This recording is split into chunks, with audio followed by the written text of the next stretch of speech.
হরে কৃষ্ণ। আজ সকালবেলা থেকে ব্লগটা শুরু করছি। তো সকালবেলা প্রভু বাজার থেকে সবজি নিয়ে চলে এসেছে, ভগবানের জন্য রান্না হবে। তো সব প্রভু সবজি নিয়ে এসেছে, দেখো সজনে শাক নিয়ে এসেছে, আর সবজির একটা রসা হবে। তো তার জন্য লাউ শাক নিয়ে এসেছে, কচু, পটল, কুঁদরি আর ঢ্যাঁড়স এসব নিয়ে এসেছে, আর আদা এসব নিয়ে এসেছে। তো সব দিয়ে একটা রসা হবে আর সজনে শাক ভাজা হবে। তো আগেই ঠিক করে নেওয়া হয়েছিল যে আজ কি রান্না হবে, সেরকম সবজি নিয়ে এসেছে প্রভু। আর আমাদের তো কাছেই বাজার, তো প্রত্যেক দিনই সব সবজি আনা হয়। তো তার জন্য সকালে ঠিক করে নিয়ে তারপর প্রভু সবজি আনতে গিয়েছিল। তো এখানে আমার সমস্ত আনাজ আমান্য করা হয়ে গেছে, আর এদিকে শাকটা বসিয়েও দিয়েছি।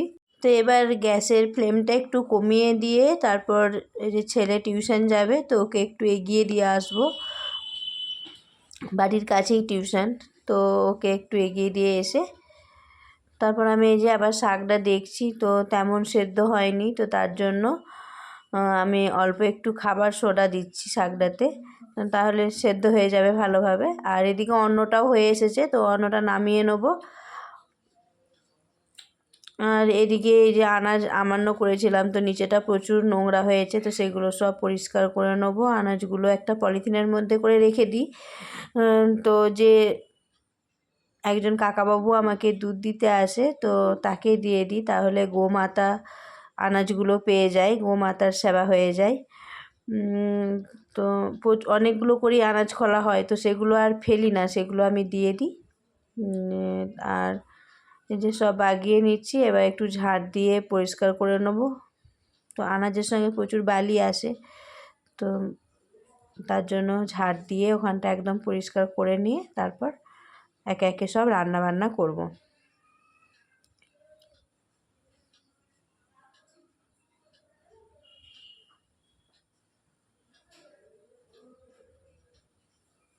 অন্নটা হয়েই এসেছে, অন্নটা এবার নামিয়ে নেবো। নামিয়ে নিয়ে তারপর শাকটা সেদ্ধ হয়েছে নাকি দেখে তারপর আবার শাকটা ভাজতে নেবো। তো আমি ঝাড় দিয়ে সব পরিষ্কার করে নিয়েছি, ডাস্টবিনে নোংরাগুলো সব ফেলে দিলাম। তারপর আমি ওদিকে বেসিনে হাত ধুয়ে চলে এলাম। আর তারপরে যে অন্নটা একটু জল কমে গিয়েছিলো, তো অন্নটা একটু জল দিয়ে দিলাম, আর একটু ফুটতে হবে। আর শাকটা এখনও ভালো সেদ্ধ হয়নি, তো আর একবার চাপা দিয়ে রাখবো, তারপর শাকটাকে নামাবো। তো রান্না করতে করতেই বাড়ির আর সমস্ত কাজগুলোও ওইভাবেই করি, কারণ সারাদিনই ভগবানের প্রচুর সেবা থাকে, তো হয়ে ওঠে না একার পক্ষে। তো একদিকে রান্না হয়, আবার একটা একটা করে কাজ সারি, এই ঘর গোছানো, জামা কাপড় গোছানো, ঘর ঝাড় দেওয়া, এসব এক এক করে করি রান্না বসিয়ে দিয়ে। তো অন্নটা হয়ে গেছে, অন্নটা নামিয়ে নিলাম। এদিকে দুধ দিয়ে গেছে, তো দুধটা আবার গ্যাসের ফ্লেমে বসিয়ে দিলাম, ওটা দুধটা উতলে যাক। আর এদিকে শাক ভাজাটাও হয়ে গেছে, শাক ভাজাটা নামিয়ে নিয়েছি। আর এবার আবার কড়াতে তেল বসিয়ে এক এক করে যে রসাটা করব তার জন্য সবজিগুলো সব ভেজে নিচ্ছি। তো প্রথমে বেগুনটা ভেজে নিচ্ছি নুন হলুদ দিয়ে।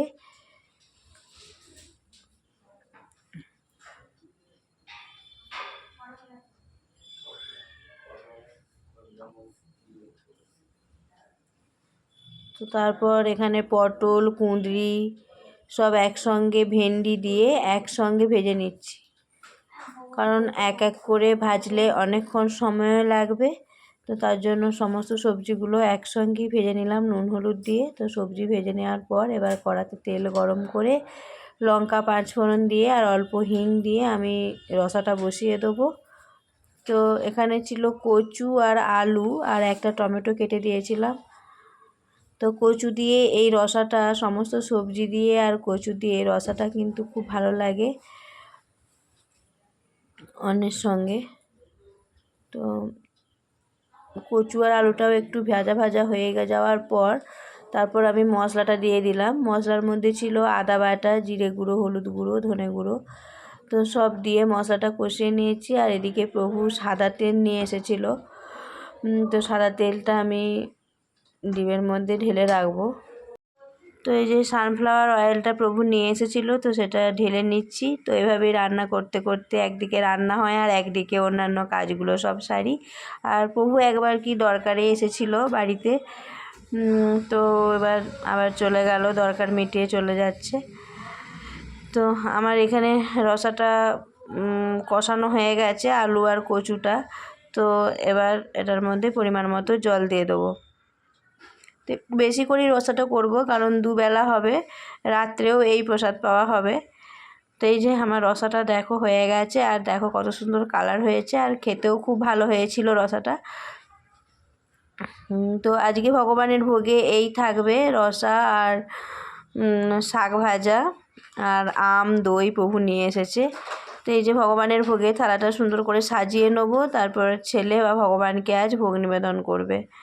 এই যে আম দিয়েছি, আর একটা কাগজি লেবু কেটে দিয়েছি, আর 1 গ্লাস জল দিয়ে এবার ভগবানের কাছে ছেলে নিয়ে চলে এসেছে। এবার প্রত্যেকটা আইটেমের ওপর ও তুলসীপত্র দিয়ে দেবে, তারপর ভগবানকে ভোগ নিবেদন করবে। সঙ্গে তোমরা রাধা মাধবকে দর্শন করো। আজ এই পর্যন্তই, দেখা হবে পরের একটি নতুন ব্লগে। হরে কৃষ্ণ।